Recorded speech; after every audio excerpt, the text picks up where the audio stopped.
All right, Caleb, I just want to get straight to the bottom line for our viewers. We have some people watching today. You've been doing QoE reports for years now. What was the most money you've saved your client? $2 million on a $5 million purchase price. $2 million on a... Okay, so you're going to have to break down that story a little bit. Tell us how that played out. Sure. So it was going to be, as a trucking deal, the buyer was going to buy it for $5 million. And we were looking at their financial statement and looked like, oh, it's going to pass. However, I compared the financial statement with the bank statement and realized that there was a lot more expenses running through a company that weren't being shown on the financial statement. So after doing that, I brought the buyer and the seller together and said, hey, there's a lot more expenses than you're showing. This is dropping your EBITDA by 40%. So we need to change the purchase price from $5 million to $3 million. That way, he can get a loan for this and he could still sell. The owner's like, oh man, I got to fire my tax accountant. The seller was sure, but I was able to handle that sticky situation to where the deal still closed and everyone was happy with the outcome. Ideally, Wild. Yeah, it was crazy. It normally doesn't happen that big. There's normally things you find and you let the buyer know. Sure, yeah. And especially as a seller, like the fact that you were still able to salvage that deal, like ease the seller into that new sales price so that your buyer could move it forward. Like that's a skill of tact in itself. And so, wow, $2 million, that's a good savings. So what would you say is the average, like for, when you work with a client, what's the average type of savings you give your clients, like between a proposed purchase price and ultimately that closing price? When I do a quality of earnings, there's really three outcomes. The buyer decides to walk from the business because it's not looking as good as he thinks it is. The buyer buys the company for the original purchase price, or the buyer decides to retrade and negotiate a better purchase price, better terms. I would say typically if there's a retrade, it's between 10 and 20%. If they walk, it's because they don't view the value of the company. So that was definitely an outlier, saving 40% for the purchase price. Sure. On average, it's about 15 to 20%. Yeah, 10 to 20%.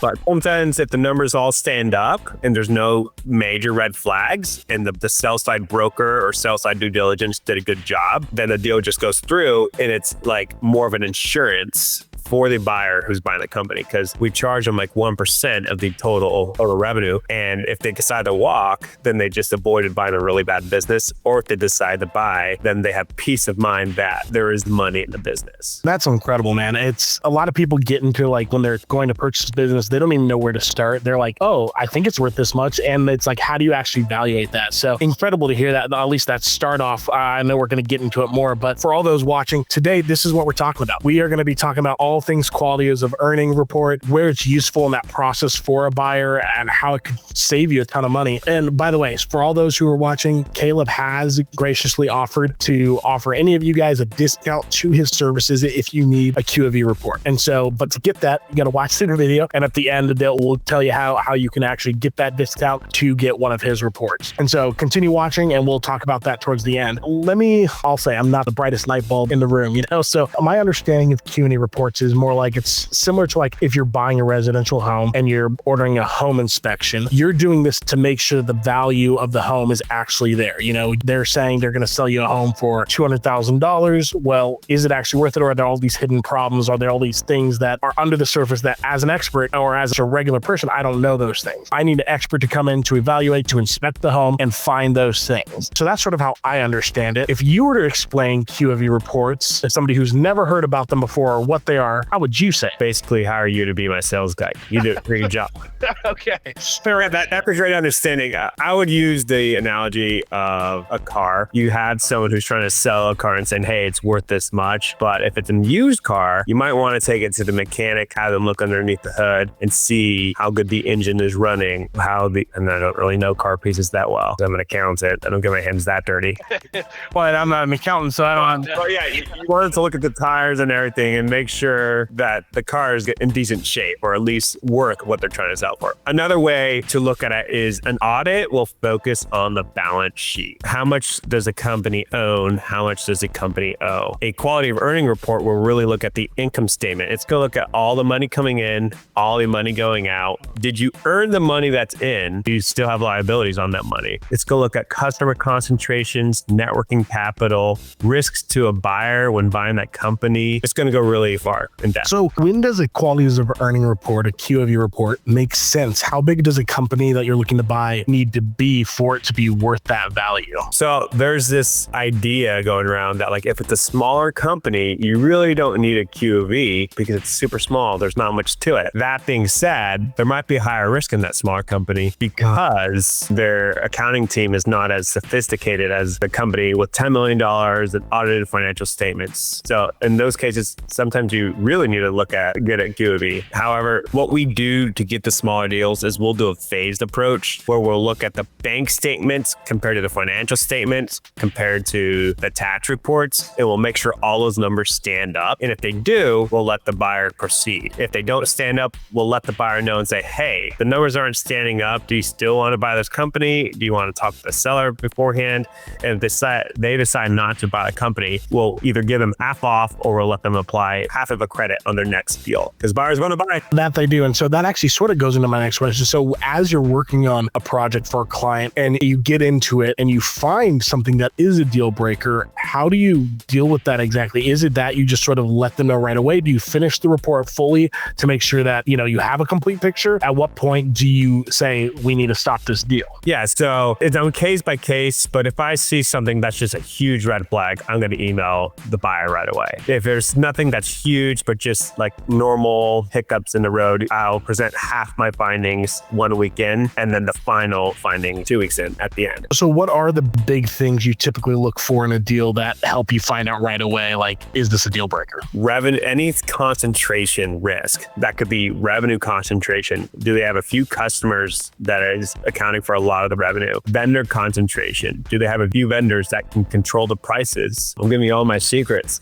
Sales risk. Who's making the sales? Is it recurring revenue or is it one-time revenue? And every key employee staying, or is someone going to leave after the sale of the company? You got to look at, if for smaller deals under 5 million, you really want to look at all the relatives in the company, both as customers, vendors, and employees, and make sure there's no one being overpaid or underpaid there. I like to look at trends. Is the company making more money each year, both in revenue and in income? Yeah, it sounds like it can be very quickly very complex because, again, like, I definitely can understand those questions. Like, me and my wife, we own a business, and those aren't things I consciously think about on a day-to-day basis. I don't think about like, oh, like, how many vendors am I using? How far spread is my clientele? Is it diverse enough that, if I lose one, it's not detrimental, or is it all in one corner, so to speak? And so it's interesting, like, even as you're sharing these things, it's interesting how, like, I'm guessing a lot of entrepreneurs that are listening are probably think similar to me, where they don't think like an accountant. Yeah. Somebody who's like, that's not how it's thing though. You don't want everyone to be a CPA. It's true, but I see how much value you can provide just by the things you're saying. I'm like, oh yeah, that probably is important to think about more frequently than not. So let's rewind a bit. We sort of jumped in right away. I heard, we shared what you've saved clients, some of the typical things you see. Tell me a little bit about your experience. How long have you actually been doing this? How did you get into it? How many different QoE reports had you completed, or are there different types of them? Tell me a little bit about the industry, your experience, so people can know sort of your story. Sure. Yeah. I started at a small public accounting firm, wore a lot of hats, did taxes, audits, CFO services,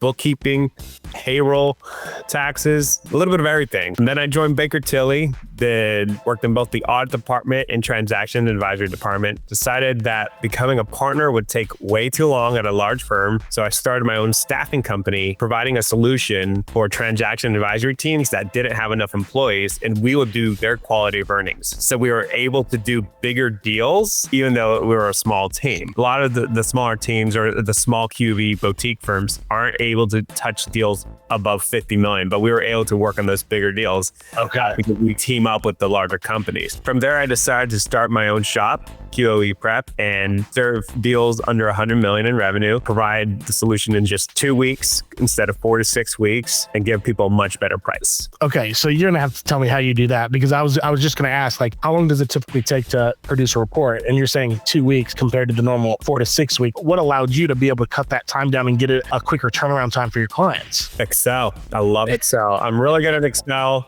We've got a great Excel template. I am there to help the buyer get the right data from the seller. I'll hop on a call with the seller. I'll email them. I'm going to get the data right away on the first day to help get the process started right away. I'll help quarterback the situation, have the sellers providing answers ahead of time before we even look at the data, just general questions. And then as soon as I look at the data, I create more questions to go in detail on each chart of account level and have the sellers start answering those questions. Then just repetition. Once you do 100 of these, you get better. So, I mean, we did 57 last year. That's it. That's insane. That is insane. Exactly. 57 reports in 52 weeks. That's a lot of work. How big is your team that you work with? Is it just you or do you have a team? It's me, and then I have 3 contractors based in Pennsylvania that I'll bring on when there's a lot of work. That's incredible.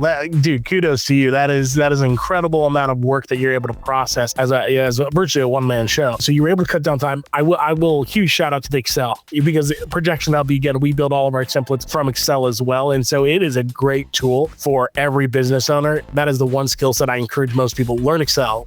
Like, you will learn, it will save you a bunch of time in the future. Started here in Philly. The guy that made Excel was from Philly and sold it to Bill Gates, some story like that. But yeah, I mean, It's brilliant. if you're based out of Philly, you're naturally going to be better at Excel. Naturally. How often, when you're doing these reports, how often do you come back and actually suggest that the purchase price should be lower than the proposed price? Is it like almost every time, or typically do you find good deals that it's like, no, it's a fair price? Yeah, so let me kind of take a step back and talk about the 2-week QoE. So the 2-week QoE adds so much value to a buyer, because if the deal's not going to go through, it's typically because of the financial due diligence and not the legal due diligence. So that saves them a lot of fees right there. Now, as far as the terms of the purchase price, that's more with their lawyer, with the letter of intent that they sign. So I read the LOI, I read the SIM, I see all the assumptions beforehand, and I'll bring everything back down to reality. I have a realistic approach, a comparative approach, because you got to think about it. The seller, the sell side broker, they want to sell this thing for as much as possible. Yeah. And the buyer's hoping that the company's worth that much because he thinks he's got a really good deal. And a lot of cases that is a good deal, but I come in as a nerdy CPA and I'm going to be like, hey, get anything about this? Do you think about this? So I personally don't kill deals. I just shine light on what the financials look like. And I'm giving all these insights to people. So the purchase price is typically a multiple of EBITDA. Earnings before interest, taxes, depreciation, and amortization. So I help come up with the adjusted EBITDA number, but I don't choose the multiple of what that is. I help point in directions, like I'll say, hey, there's a lot of recurring revenue that normally leads to a higher multiple. Or I'll say, hey, there's a lot of seasonality in this company. You're gonna need to be careful when you buy this company. If you buy it in a down season, just be aware. So maybe that'll lower EBITDA, lower the multiple on EBITDA. So yeah, I don't position myself as an advisor. I'm not gonna say pay more for this or pay less for this. You're just trying to reveal the truth. Yeah, I'm your financial nerd, buddy. That's what I do.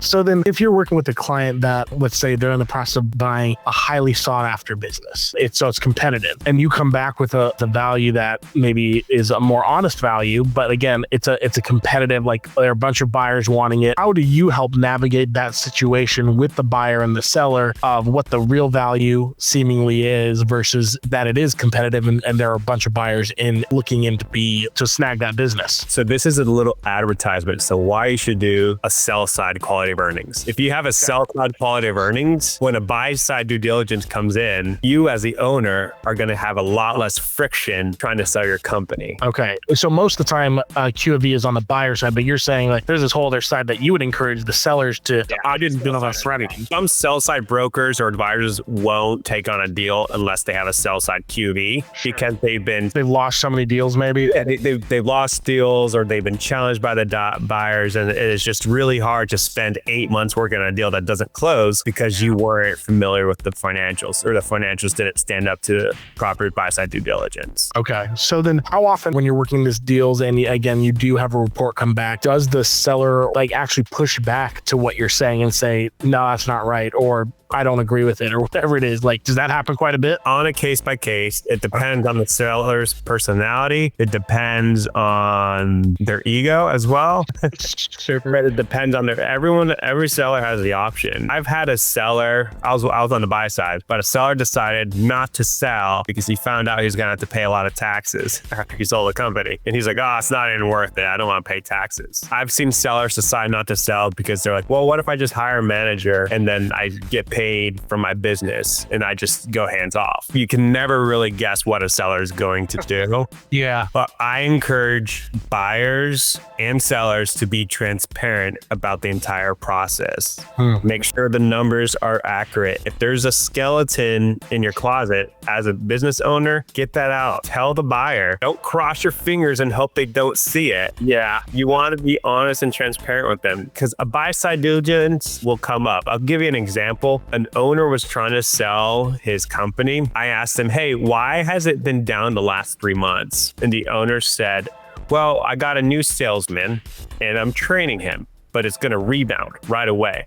So I was like, okay. So we went a few weeks later, we found out, I asked him 3 times. He didn't answer the email at all. I said, can you give me a revenue per salesman, a list of it? Like how much revenue does each salesman bring in? And he never gave it to me. And then eventually he said, okay, so this guy left and he brought in 60% of the sales. He was a previous owner. I bought him out and now he's competing with me. And so I realized, oh, so the business is worth like half now because you lost half those customers. Rough. Yeah. So but if he was transparent up front, the buyer, I mean, potentially would have said, hey, let's go through with this. I just need a better purchase price given that you lost half your customers. So knowing all that, had the seller been transparent up front, I think the deal could have still happened. It just wouldn't have been for as high as what the seller said. So for those reasons, I just think it's best to be transparent and honest about everything. No, that brings up a good point, and this is where I'll do my shameless plug. You know, we're ProjectionHub, so I gotta ask you about projections. So how do projections play into all of this? You know, as an example, you know, you're working with whether it's the buyer or seller acquisition project, and maybe the past financials were not indicative of new contracts that were signed. So it's like past financials don't look as strong, but they just signed on 5 new contracts. Then the next few years, it does double their revenue, so to speak. So how does that play into in your building your report and the value of a company? Yeah, so most quality of earning reports don't have projections and don't do the next year's financials because you buy a company on what it's worth right now. Okay. That being said, if there is a lot of contracts signed up, that's going to make a buyer more eager to buy the company. So you can include that in your report and talk about it. And I've done projections based off of the assumptions of a buyer and what the seller has said. But if not typically part of my QoE report. But tell me, how do you guys help out with those? So like when it comes to like building projections for an acquisition, a lot of the times when it comes from the ProjectionHub side of things, you know, if most acquisitions are going to be looking for lending to purchase the business, most people don't have, a few $100,000, a few million sticking around to just say, oh yeah, let me just buy a new business. So projections are required by every SBA lender for an acquisition project, because if it's switching hands, they're going to want to know, okay, where was the existing, historical financials and how are you going to maintain that? Or, a lot of people like to buy a business that maybe isn't doing so hot and they're like, well, I can turn it around and make it a profitable company. Well, the SBA or the lender wants to know, how are you going to do that? So the projections are a huge part of that, of telling that financial narrative, but also that then comes in the business plan of how are you changing the business model and those other key documents that typically the SBA is going to be looking for. So I would say like projections, business plan, those are going to be those key documents that, again, any lender that if you're buying a business that maybe you don't have historical experience in, or you plan on changing the business model drastically, you're going to have to explain how you're going to do this, why you're going to do this, and how that actually benefits the company. Because if you're going to come into a profitable company and say you're going to change everything, how do we know that's for the better? And so a lot of people think they have good ideas and it might not be good ideas. Yeah, they're going to want to see the business plan they have. Yeah. And so QoE reports, I think, are key. Like a lot of people, I think for the longest time, I've been, working in sort of the business consulting industry for probably the past decade, and they aren't talked about often. Like in all the circles that I ran from, I worked for a consulting firm out in San Diego. Now I'm here in the Midwest, and it's not common to be like, oh yeah, yeah, go get your QoE report. So to hear somebody like you who specializes it, encourages both the buyer and the seller, like this is just your due diligence. Like you want to know what you're buying, but also as a seller, you want to make sure you're asking a fair price, that your bubble's not going to be popped halfway through the transaction. I think that's the best way to do things. Like be honest, be transparent, do your due diligence so that you have exact expectations you need throughout the process. I'd add, so like while I don't say have a tab that's the projection tab, I do have the quality of earnings, which basically does the reported adjustment EBITDA with the management adjustments and then with the due diligence adjustments. And those adjustments, while it's looking at a prior period, it shows what the EBITDA would have been with the new manager in place without the one-time revenue, without the one-time expenses, and without the non-operating income and expenses. So in that way, it is a projection that can help an SBA loan go through, that can help calculate the DSCR. Okay, no, that's good to know. And so were there any other things you felt like you wanted to add, or any other, like maybe, again, I don't know enough about QoE, so maybe there's something I didn't ask about that I should have asked about. Is there anything you want to add in before we sort of conclude? Yeah, if you're buying a company where you had to personally guarantee it, you really want to make sure their numbers are looking good. That is a fair piece of wisdom right there. Yeah, if your personal name is going to be on this, it's not just a business transaction. You have to personally guarantee. That is every SBA loan. You probably want to make sure that